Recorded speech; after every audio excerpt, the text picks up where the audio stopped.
más en la escuela es la posibilidad de conocimientos nuevos. Ver a mi amiga Pau y saludarnos con alegría. Una carita feliz por hacer muy bien mi trabajo. Experimentar nuevas formas de aprender. Decirle mamá a la maestra sin querer. Una alimentación sana y deliciosa. Un día más de clases, gracias al cumplimiento de reglas para no contagiarnos de COVID. En la vida de una persona estudiante, asistir a clases le da la posibilidad de no quedarse atrás. La educación es uno de los derechos fundamentales de la niñez y adolescencia, y garantizarlo es un asunto que compartimos. Un mensaje de UNICEF, PANI, Ministerio de Salud y MEP. A partir de este momento nos conectamos con el Ministerio de Educación Pública para actualizarnos con la nueva educación. Inicia Vocación Docente con Wendy Mata, periodista del MEP, aquí por CRC 89.1 Radio.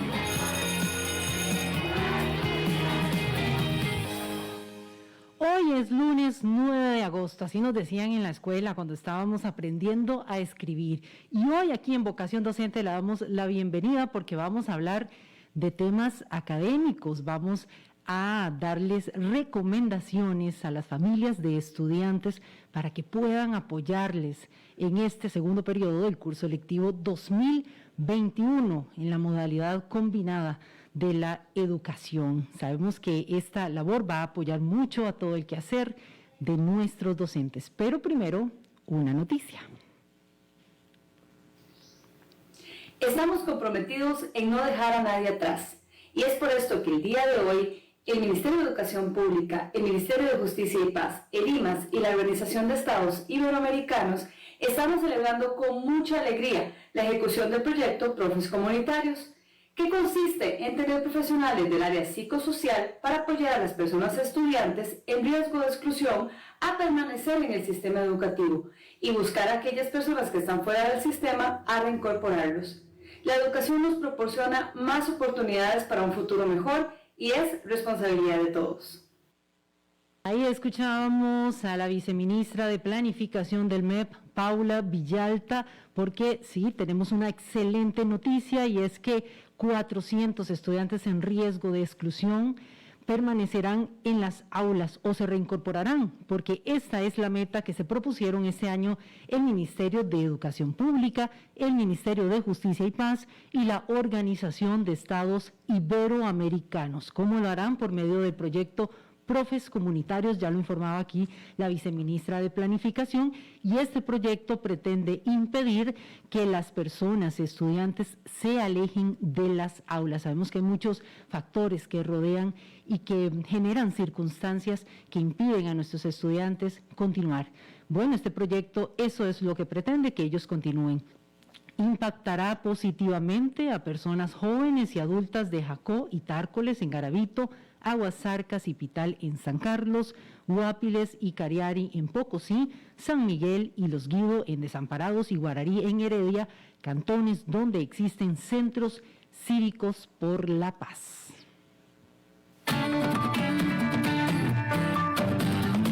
El MEP informa. Ya les adelantábamos que hoy tenemos el programa casi por completo, dedicado a brindar recomendaciones a familias de estudiantes para este segundo periodo del curso lectivo 2021, porque la educación costarricense está viviendo una nueva modalidad, bueno, desde el año pasado a la distancia y este año combinado a la distancia y presencial. Entonces necesitamos que los que saben nos guíen, nos recomienden cómo ayudar a ese estudiante que hay dentro de nuestra familia. Quizás usted tiene un hijo o una hija, quizás no tiene hijos en el sistema educativo, pero tiene sobrinos, nietos, o de pronto algún niño que usted conozca y de pronto usted pueda decirle en este momento, ponga ya 89.1 FM, porque en Vocación Docente van a darle una guía para que usted pueda ayudar a ese estudiante. Recibimos para esto a Giselle Alpizar, jefe del Departamento de Educación Preescolar, también a Richard Navarro, jefe del Departamento de Primer y Segundo Ciclos, y también a Rigoberto Corrales, jefe del Departamento de Tercer Ciclo y Educación Diversificada. Ya nos habían dado un adelantito de este tema semanas atrás, pero hoy los tenemos durante todo el programa para que puedan ampliar y detallar esas recomendaciones tan valiosas. Compañeros, muy buenas tardes. ¿Quién saluda primero? La entrevista llega a usted gracias al Instituto de Desarrollo Profesional Uladislao Gámez.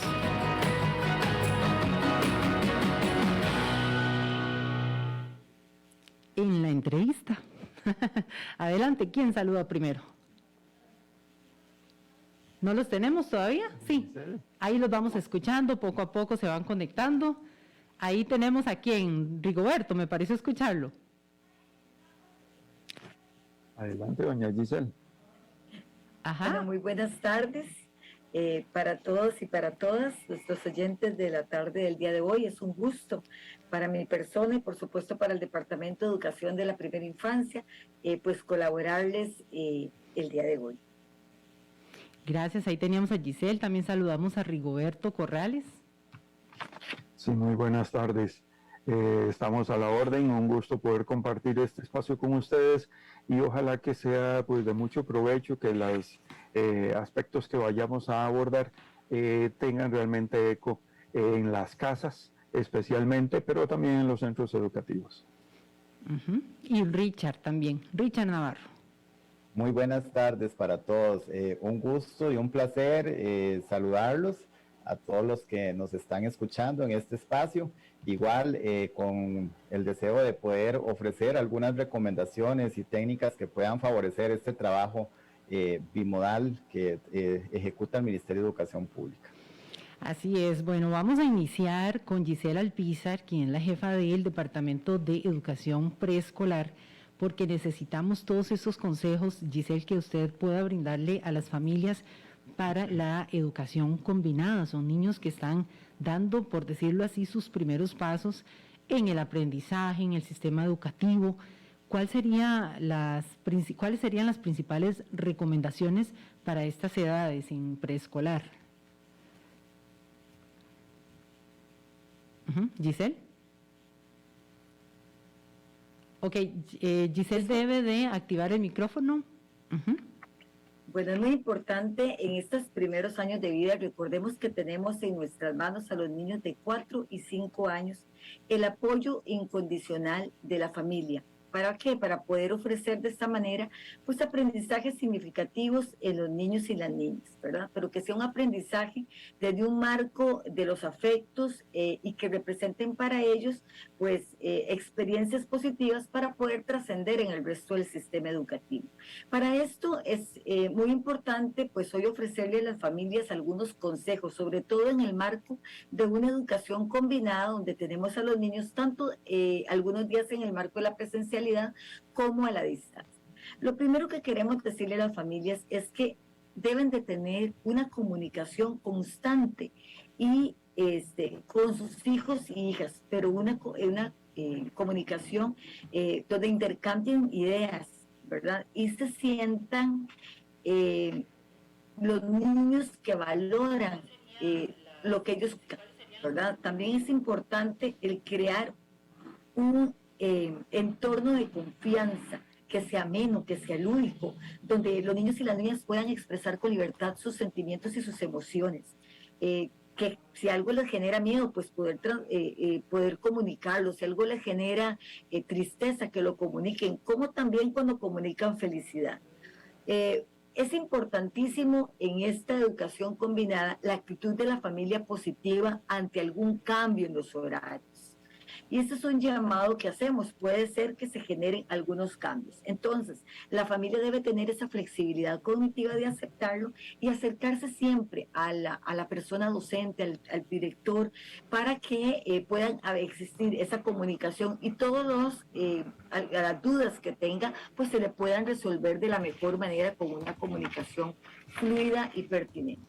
Esa comunicación debe ser horizontal con la familia y con el centro educativo, de manera y amigable también, de manera que el proceso educativo entonces se dé de una forma fluida. Es importante que se defina junto con la docente los días en que hay que entregar, por ejemplo, trabajos de los niños y niñas, como son los guías de trabajo autónomo. Eso es muy importante, y también establecer los horarios para que se pueda dar un cumplimiento responsable de los mismos, ¿verdad? Y el niño así, el día que las semanas que le toca asistir o los días que le toca asistir presencialmente, pues pueda estar puntualmente. Para la familia y para la docente, el establecer rutinas para los niños y niñas es fundamental en estos primeros años de vida. ¿Por qué? Porque la rutina le permite a los niños organizar su pensamiento. Entonces, cuando hablamos de organizar rutinas, hablamos de espacios para hábitos, para juegos al aire libre, espacios también de alimentación, espacios para trabajar días de trabajo autónomo, espacios donde el juego externo sea importante, donde también hayan espacios para poder que los niños vean televisión, para hacer uso también de la computadora con el apoyo del docente, entre muchos. Es muy importante también decirle a la familia que cuando se siente hacer trabajo de guía apoyar a su niño en el trabajo de las guías de trabajo autónomo, porque recordemos que en preescolar el papá ayuda al niño en la lectura de la guía y lo acompaña acomodando todos sus espacios, es muy importante el uso de material concreto. Recordamos que el niño de estas edades tempranas requiere de mucho material concreto para poder pasar luego a la parte abstracta. Cuando hablamos de material concreto, hablamos de lápices de color, de crayolas, de témperas, de hojitas, material reciclado, de piedras, de materialito para ensartar, porque las guías van a ir en función de que el niño haga y juegue, y es a través del juego que el niño va a aprender. Muy importante también revisar, que la familia esté revisando el correo o revisando los WhatsApp, porque son los medios de comunicación que va a tener la docente para hacer llegarle la información a la familia, y entonces de esta manera la familia pueda estar al tanto de lo que se le va a solicitar. Consejos para que la familia también realice en casa con los niños y niñas, en los momentos en que los tiene. Bueno, la lectura de cuentos es fundamental, pero una lectura de cuentos puede ser antes de ir a dormir. La lectura de cuentos cuando el niño pueda estar sentadito en el regazo. ¿Por qué? Porque la lectura de cuentos potencia el pensamiento, potencia la imaginación, permite al niño la lectura de imágenes, la expresión y la comunicación, y también la representación. Qué importante. Entonces, Giselle, perdón que haga un paréntesis ahí en medio de esta recomendación que usted está dando con la lectura de los cuentos, porque también permite a los padres de familia explorar cómo se están sintiendo sus hijos. Quizás en medio de esas historias ellos crean algunas líneas que puedan darle a los padres pues un poco la visión de cómo ellos están sintiéndose, de lo que ellos están experimentando, quizás de cómo están viviendo el aprendizaje también, o por qué no, la situación de la pandemia como tal, que al final de cuentas es súper importante estos sentimientos que ellos puedan estar teniendo en el momento que estamos viviendo como país, porque puede de alguna forma influir también en su aprendizaje. Claro que sí, y además recordemos que a través del cuento el niño también enriquece su vocabulario, ¿verdad? El cuento es un recurso muy valioso, y además que va a permitir que los niños se vayan enamorando de la lectura, ¿verdad? Y que también lo que yo digo se escribe. Entonces trabajamos ahí lectura, escritura, conciencia fonológica, que es fundamental para los procesos luego en los años que siguen, ¿verdad? Otro consejo para la familia es el bailar con sus hijos. ¿Por qué? Porque el bailar permite movilizarnos, permite el sentir, el también trabajar los ritmos, ¿verdad? Según el tipo de música que se utilice. Y podemos potenciar todo lo que son las posibilidades de acción. Cuando hablamos de posibilidades de acción, son todos los movimientos y las capacidades que yo puedo desarrollar a través de una expresión corporal, que es fundamental, porque recordemos que el movimiento es pensamiento en acción. Un consejo que es fundamental es el juego. El juego debe estar presente todos los días de la vida de los niños y las niñas. Pero un juego donde la familia apague su teléfono y se dedique a jugar 30 minutos con ese niño. puede ser fuera de la casa, en algún corredor, en algún espacio, incluso dentro de la casa. Hay muchos juegos, como el juego de experimentación con agua, con uso de arena, donde use materiales, el juego con bolas, juego donde la indagación y la experimentación estén presentes, ¿verdad? Eso permite el desarrollo del pensamiento, el uso de mezclas, el que el niño pueda mezclar aceite con agua, ¿qué está pasando? ¿Por qué el aceite sube a la superficie? ¿Qué es lo que sucede ahí? ¿Qué lo provocó? ¿Verdad? Eso permite pensamiento crítico, reflexivo, juegos donde los niños trabajen la parte lógico-matemática. Esto se hace con material concreto, como es el conteo, hacer parejitas de los elementos que son parecidos por color, por forma, por tamaño, ordenarlos también del más grande al más pequeño. También es importantísimo los juegos de expresión artística, donde el niño utilice sus manos, su cuerpo para poder pintar, para poder expresar lo que él siente. Muchas veces es a través de ese juego que el niño también podemos pues identificar que está viviendo algunas experiencias internas, y eso es una forma de manifestarlo si no tiene por lo menos pues una fluidez de hacerlo de manera oral. También hay juegos para expresar sentimientos y emociones. Eso es muy importante, que también debemos de practicar. Y hay juegos también para aprender un segundo idioma. Tenemos ABC, ¿verdad? También tenemos herramientas que estamos ofreciendo. Ahora les voy a decir en qué sitio para que lo busquen y puedan compartir con ellos canciones en inglés, aprender los colores, y así de una manera lúdica puedan también aprender otros idiomas. Es importante también, desde un marco de vivencia de valores, también realizar en casita actividades de colaboración, donde el niño y la niña pues también tengan responsabilidades, como recoger sus juguetes, como recoger sus zapatos, limpiarlos, llevar su platito al lugar donde se lava, recoger su ropa después del baño y llevarlo al lugar donde la familia acostumbra tener su espacio para guardar ese tipo de ropa, y sacar la basura, que son cositas que el niño puede hacer en un marco de sus edades y que representa para él pues ¿verdad? El valor de la colaboración, que es muy importante.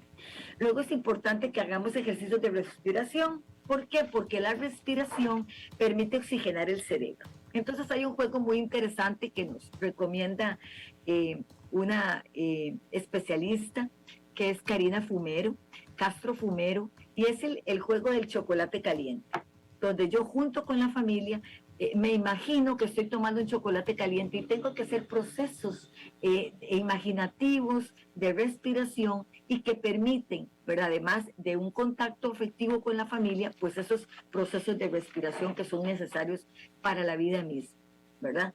Importante también los espacios de alimentación, pero compartirlos con la familia, que sean espacios tranquilos, donde haya comida saludable, fruta, el agua, es muy importante. Eliminar de esa comida los dulces, el exceso de dulces a veces genera mucha energía en el niño y no es tan positivo, ¿verdad? Entonces, pues apostar por una comida saludable. Y bueno, otros consejos o más bien es una invitación a las familias, es que en el Departamento de Primera Infancia estamos ofreciendo en Canal 13 programas de televisión y radio todos los días. En este momento, hasta el 13 de agosto, de 9 a 10 de la mañana. Son programas que están enhebrados con el programa de estudios, que potencian el aprendizaje, que son lúdicos. Entonces los invitamos a que acompañen las familias, a los niños y niñas a ver estos programas de televisión, y a partir del 16 de agosto de 8 a 9 de la mañana. Y también los invito a visitar un sitio que se llama Tecnoideas. La familia ingresa a Google y pone Tecnoideas preescolar. Entonces van a ingresar a un portal de acceso con diversos recursos tecnológicos para ampliar los ambientes de aprendizaje. Ahí van a encontrar los programas de los que les estoy hablando, de radio y televisión, van a encontrar aplicaciones, van a encontrar recursos virtuales, van a encontrar guías de apoyo para la familia, van a poder hacer ruta de museos, van a poder hacer, van a conocer otros países, otras culturas, otros idiomas, ¿verdad? Van a poder entrar a otros sitios educativos. También hay recursos para el disfrute de la familia y espacios para la reflexión. Así es que están cordialmente invitados a estos sitios que tenemos y que ofrece el Departamento de Educación de la Primera Infancia, que también potencian el aprendizaje. Algo importante que quiero recordarle a las familias es que continuamos en una pandemia y es importantísimo entonces siempre recordar ese uso de la mascarilla, recordar ese lavado de manos constante y permanente, recordarle a la familia no romper su burbuja, respetarla, porque en la medida en que yo me cuido, también yo te cuido y todos nos cuidamos. Y recordar, para terminar, que la educación de la primera infancia o la educación preescolar es una educación donde la acción, el pensamiento, el juego, la reflexión, el gozo están presentes.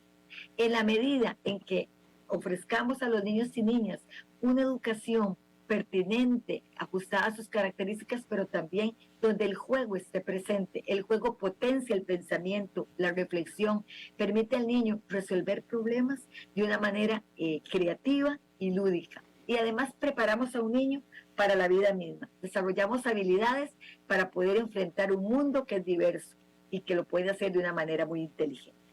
También recordarle a la familia que se acerque el proceso de prematrícula y matrícula, ahora en el mes de agosto y en el mes de diciembre la matrícula, que lo estaremos comunicando a través de correos electrónicos. También los centros educativos lo van a hacer para que estén atentos a estos procesos.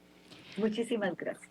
Gracias, Gisela Alpizar, jefe del Departamento de Educación de Preescolar, con estos consejos para la educación combinada en estudiantes de preescolares. ¿Qué hace? Aprendizaje, vínculo, bueno, tantas cosas, tantos beneficios con todas estas recomendaciones que nos ha brindado hoy Giselle. Vamos a una pausa, ya regresamos con más de Vocación Docente. Vamos con el mensaje de Rocío Solís, directora de la Contraloría de Derechos Estudiantiles del MEP, en este reinicio del curso lectivo.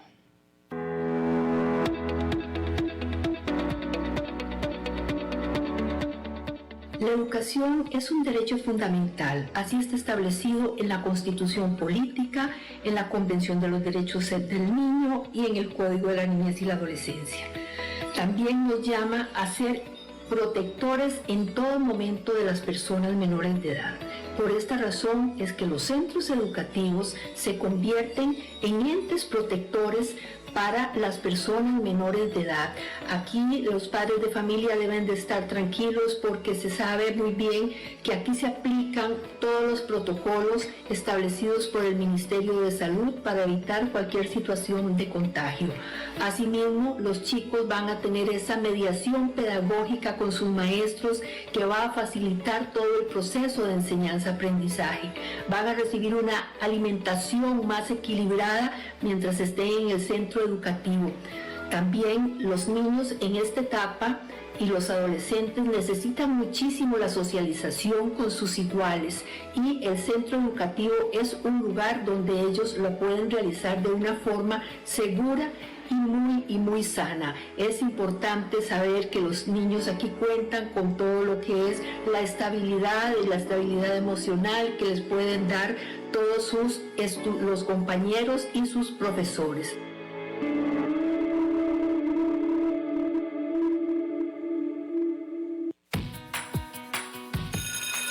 Vocación Docente, con Wendy Mata, periodista del Ministerio de Educación Pública, aquí por CRC 89.1 Radio. Desde los verdes bosques de nuestra montaña nos llega agua Cerros de la Riva, agua fresca de manantial que te permitirá vivir en equilibrio, proteger tu salud y la de tu familia, libre de sustancias químicas, envasada sin alterar su naturaleza a 2000 metros de altura.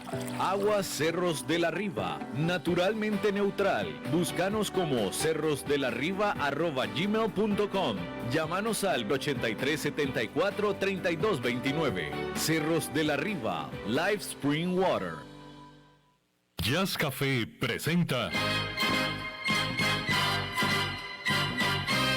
qué triste fue decirnos adiós. Romance y bolero, en la voz de José Mata. Y ya no puedo más, ya no puedo más. Interpretando canciones inolvidables de Julio Jaramillo, Sonora Santanera, Django, Camilo Sesto, José José y muchos más.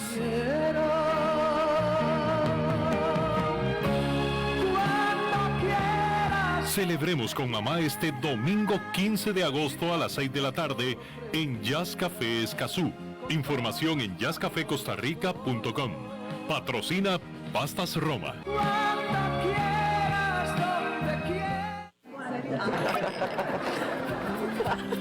Es tiempo de celebrar los buenos momentos. De disfrutar con los tuyos, con quienes te hacen reír. Es tiempo de celebrar lo que te mereces con aquellos que compartís la experiencia de vivir. Porque siempre tendremos a alguien con quien celebrar. La Iride, bodegas y viñedos de la región de Mendoza. Búscanos como lairidecr.com. Vocación Docente, un espacio de conversación orientado a fortalecer la labor docente. Aquí, por CRC 89.1 Radio. La entrevista llega a usted gracias al Instituto de Desarrollo Profesional Uladislao Gámez. Seguimos con las recomendaciones para familias de estudiantes porque sabemos que les va a servir mucho durante el desarrollo de este segundo periodo del curso lectivo 2021, pero no solamente a los estudiantes y a sus familias, sino también que va a fortalecer, va a apoyar la labor docente. Y ahora vamos a conversar con Richard Navarro, jefe del Departamento de Primer y Segundo Ciclos. Richard, hablemos de los procesos de lectoescritura. ¿Qué es lo que más hay que fortalecer ahí? Bueno, muy bien. Con respecto a esto, que es una de las temáticas quizás más recurrente y la consulta más frecuente del padre de familia, inclusive del mismo docente, que en este contexto en el que nos encontramos, pues el proceso de lectoescritura se ve de alguna manera diferenciado y se afecta precisamente por no llevar un proceso continuo de presencialidad como en el pasado. Es importante considerar que en este mecanismo de desarrollo de las competencias lingüísticas en el estudiante es una tarea que nos compete a todos, al padre de familia, a los miembros de la familia y al docente también. Entonces, la principal recomendación aquí es que estos niños tengan la posibilidad de generar espacios de comunicación, como ya lo destacaba hace un rato Giselle, el diálogo es esencial, esa comunicación fluida entre el encargado legal, el docente, pero más que eso también la misma comunicación en el hogar, poder generar espacios de diálogo para que esa parte oral sea muy fortalecida, donde el estudiante pueda, a partir de su oralidad, tener conciencia de lo que escucha, de lo que dice, que pueda tener una escucha atenta y permanente respecto de todos aquellos sonidos de su entorno para luego, de una manera un tanto natural, pueda hacer visible todos estos sonidos que están en su medio, trasladarlos a la parte visible en la escritura. Por eso hablamos aquí del desarrollo de la conciencia fonológica, y esa conciencia fonológica surge precisamente de un contacto directo con la exploración de los sonidos. De ahí la importancia de la oralidad y la escucha constante en el hogar. Y no solamente en los procesos de lectoescritura como tal, sino también en la comprensión auditiva. Por ejemplo, el repetir constantemente ciertas instrucciones, ciertas normas, ciertas reglas, la memoria de expresiones de uso cotidiano también en los más pequeños, se vuelven en un factor esencial inclusive para el desarrollo de otras lenguas, en el caso del inglés, del francés, del italiano. Entonces, son acciones que en el hogar el padre de familia y las mismas familias pueden favorecer a través de un diálogo permanente y constante, de una exploración de lo que se habla muy fluida, también corrigiendo aquellas veces en que el niño o niña no habla de manera muy propicia, y esto va a ir enriqueciendo su bagaje léxico y de esta manera va empoderándose de los procesos de lectoescritura. Esencial también en estos niños más pequeños, la lectura diaria. Siempre tiene que haber un espacio de lectura en el hogar. La familia debe nutrir este espacio de lectura, no solamente con material a disposición del estudiante en el hogar, pueden ser periódicos, libros de cuentos o algunos otros materiales que existen ya de por sí en nuestras casas, ¿verdad?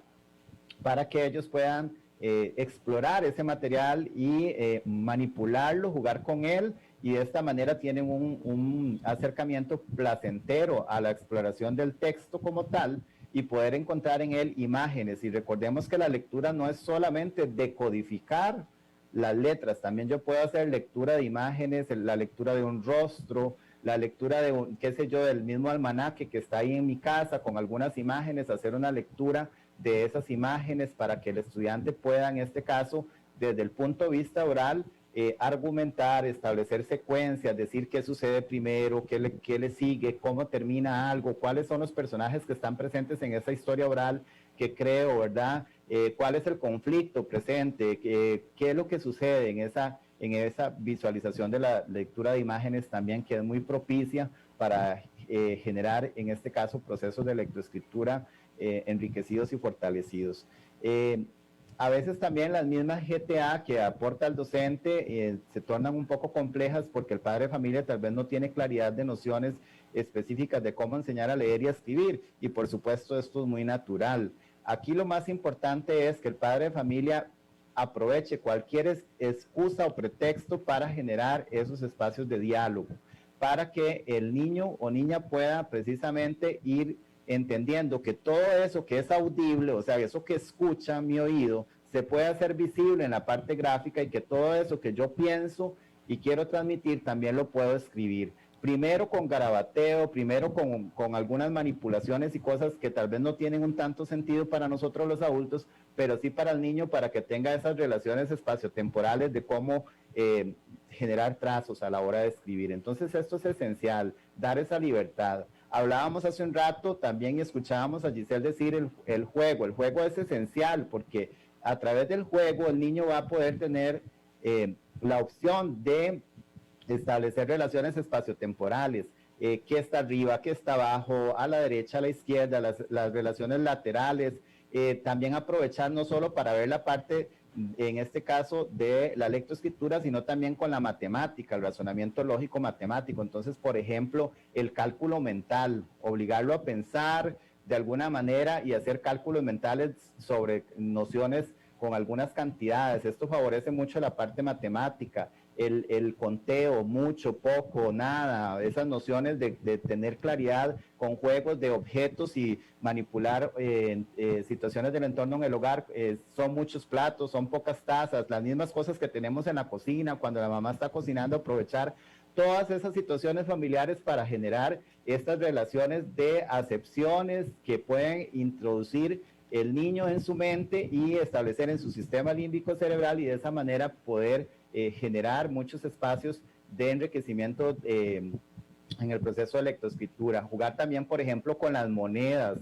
El dinero siempre es algo importante para que él pueda establecer esas relaciones de compra. Lo mismo con algunas situaciones en el área matemática, por ejemplo, lo que son líneas. Las líneas, si son curvas, quebradas, el cuadrado, las figuras geométricas, todo esto es esencial que en el hogar pueda el padre de familia propiciar espacios de diálogo para que él pueda incursionar en el reconocimiento de algunas figuras geométricas y demás que a su vez contribuyen a los procesos de lectoescritura en el trazo y demás. Entonces, bueno, hay muchas ideas también que pueden favorecer ese trabajo en el hogar desde las mismas actividades cotidianas en la casa. Por ejemplo, si voy a doblar la ropa por colores, acomodarlas por tamaños. De esa manera estoy contribuyendo también con algunas responsabilidades en el hogar, pero a la vez voy aprendiendo.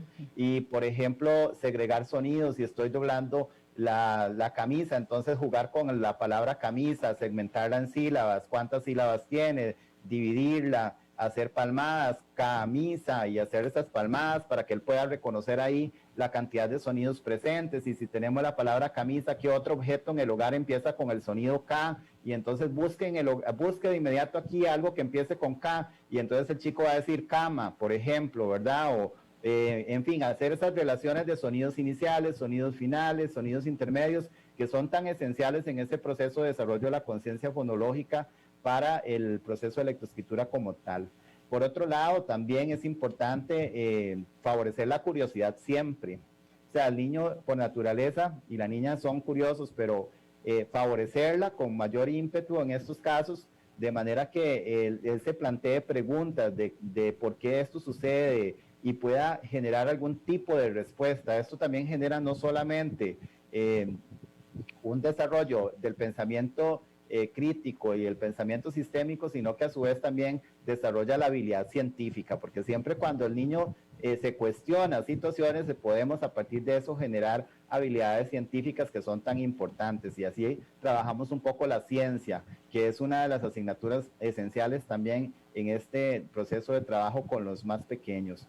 De igual manera, los espacios para imaginar, para crear, para jugar, que ya lo hemos dicho, el compartir, el valorar, por ejemplo, el arte como tal, que pueda dibujar, que pueda pintar, que pueda crear a partir de algo, que imagine y que esa imaginación lo lleve a construir, y de esa manera pues propiciamos también el arte, la música, el tocar un instrumento, el manipular un instrumento musical o tener contacto con eso, el escuchar canciones, el divertirnos con rondas, con trabalenguas y otros que potencien el desarrollo de habilidades comunicativas en el hogar, usar muchísimo todo esto que es el juego y lo lúdico para que él pueda entender que esa parte de leer y escribir se vuelven trascendentales en su vida y son un juego. Es como la aventura de leer y escribir, ¿verdad? Que es esa precisamente la intención con los más pequeños, y con los que ya lo saben hacer, pues favorecer aquí, por supuesto, la lectura constante,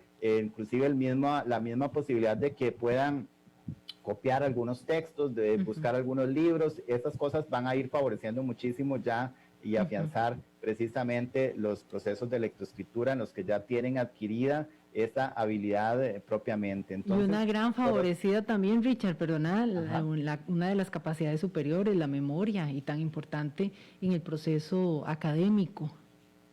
Sí, claro, excelente. Eso es otra de las cosas que debemos propiciar. Y también yo quería señalar aquí la importancia de la actividad física, que ya también se dijo.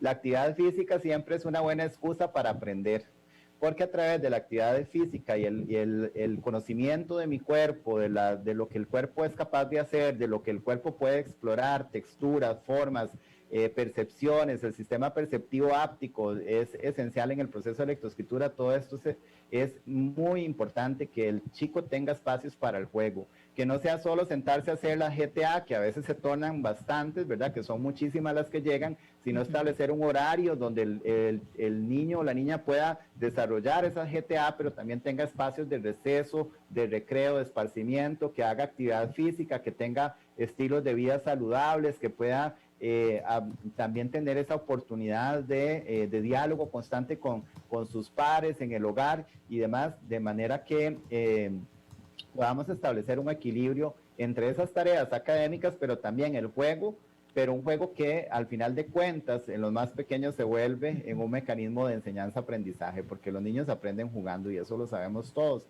Entonces aquí quizás ese papel fundamental del padre de familia, de los encargados del hogar, la abuelita que le lee el cuento, la abuela que, por ejemplo, inclusive a veces las mismas actividades comunes como los que tienen una creencia religiosa, entonces rezar, por ejemplo, se vuelve una actividad importante porque el rezar también genera estructuras cognitivas de pensamiento, de desarrollo, de aprender una oración. Esas cosas hacen que el niño vaya aprendiendo y a su vez vaya generando estímulos para más adelante adentrarse en ese proceso de lectoescritura. Bueno, mucha organización, mucha creatividad hemos aprendido hasta el momento para poder generar y poder motivar ahí en los niños lo que es el aprendizaje. Gracias, Richard Navarro, jefe del Departamento de Primer y Segundo Ciclos, por estas recomendaciones tan valiosas. Y ahora vamos a recibir a Rigoberto Corrales, jefe del Departamento de Tercer Ciclo y Educación Diversificada, porque él también nos va a brindar recomendaciones para estas edades, para los chicos y chicas que están en estos niveles. Rigoberto. Sí, ¿me escuchan? Lo escuchamos perfectamente. En estos niveles, Rigoberto, hay algo súper importante que es el acompañamiento que hay que darle a estos jóvenes para que ellos puedan concluir su meta en los centros educativos. ¿Cómo debe de ser ese acompañamiento en preescolar y en primer y segundo ciclos? Ya nos decían Giselle y Richard que es importante la creatividad, el trabajar en familia. Aquí ya estamos con otras edades. ¿Cómo debe de ser la dinámica para estas edades? Bien, gracias. Es interesante porque tendemos a pensar que conforme los chicos crecen, ya cuando llegan al colegio, ya tenemos que dejarlos volar, ya no los tenemos que llevar de la mano, ya no tenemos que meternos, ya están grandes, decimos frecuentemente, o se dice en las familias frecuentemente, es que ya está grande, ya no se puede. En realidad es en la educación secundaria estrictamente necesario el acompañamiento, el seguimiento, pero no es un acompañamiento ni un seguimiento de naturaleza policíaco.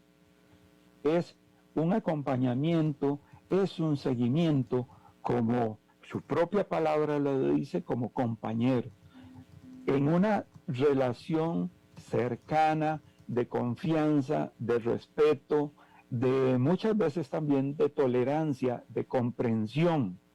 Y esto es realmente fundamental porque ojalá que durante la infancia, como hacían referencia tanto mi compañera Giselle como Richard, ya se hayan logrado establecer unos vínculos afectivos importantes entre el chico, la chica y sus padres de familia, sus responsables, sus encargados, para que cuando enfrentamos el momento de la adolescencia, donde muchas veces las relaciones son más tensas, más difíciles, ese vínculo que se estableció antes ayude a soportar esas tensiones que estamos enfrentando durante esta época tan compleja que significa la adolescencia y que es coherente con la etapa colegial.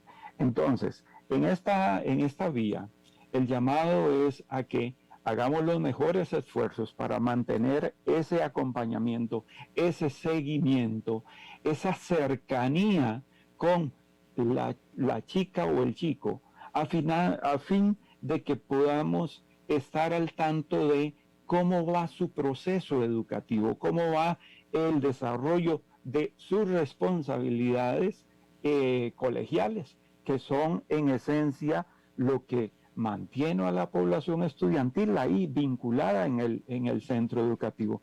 Y aquí hay algo muy importante que quiero destacar y que quiero relacionar con este momento, y es el hecho de que es una gran responsabilidad de los encargados de la familia fomentar, favorecer, fortalecer el aprecio por la educación.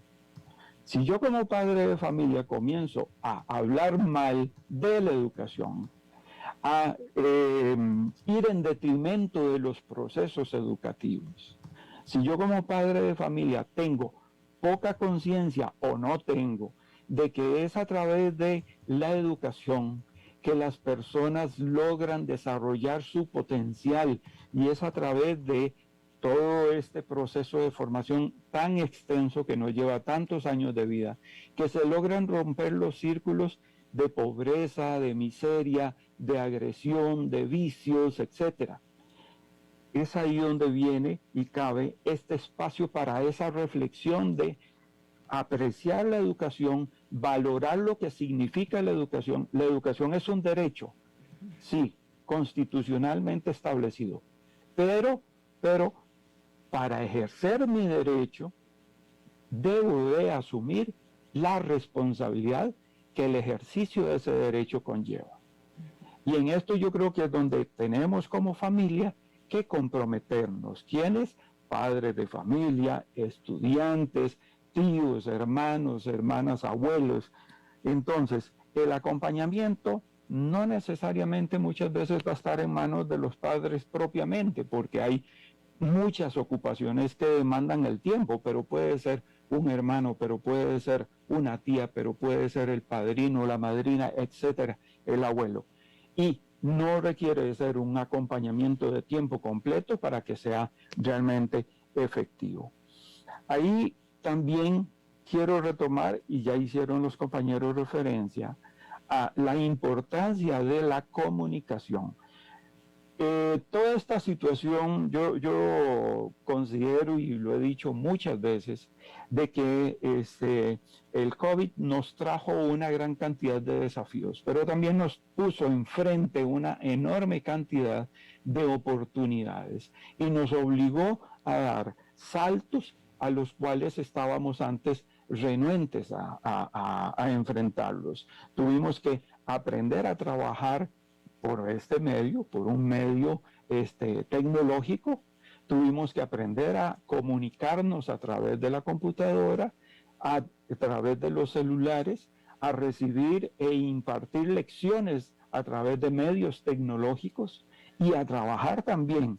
Entonces, desde esa perspectiva es muy importante que también tengamos presente la comunicación con el centro educativo, con la familia, con el docente, con el chico, la chica, cambia. Y hoy día tenemos recursos tecnológicos distintos para poder llevar adelante esos procesos de comunicación. Y esta comunicación tiene que ser fluida, tiene que ser en ambas vías o en múltiples vías, no unidireccionada. Y además debe de ser respetuosa, asertiva y de manera tal que motive, incentive, invite a la población estudiantil, a la comunidad educativa, y cuando hablo de comunidad educativa me refiero a padres, docentes y todos la población estudiantil que está inmersa en todo el proceso, a mantenerse totalmente alertas, atentos a las situaciones que se van presentando, a las dificultades que va teniendo el chico o la chica. El respeto en el cumplimiento de horarios de trabajo es realmente esencial. Hace apenas unos días me correspondió responder una consulta de una madre de familia que lo asumían de esta forma. Se quejaba de que estaban con horarios extremadamente extensos, como que estuvieran yendo a clases presenciales. Aquí hay una situación muy importante que hay que tener presente, y es el hecho de que estamos enfrentando tiempos difíciles, y los tiempos difíciles demandan de esfuerzos mayores y muchísimas veces de tomar medidas especiales para lograr atender las distintas necesidades, enfrentar los distintos procesos a los cuales nos estamos viendo día a día frente a ellos, y asumir lo que nos corresponde a cada uno en nuestros propios roles. Y desde esa perspectiva es importantísimo tener presente de que ese horario que se establece o que se defina inclusive dentro del hogar para el trabajo del estudiante,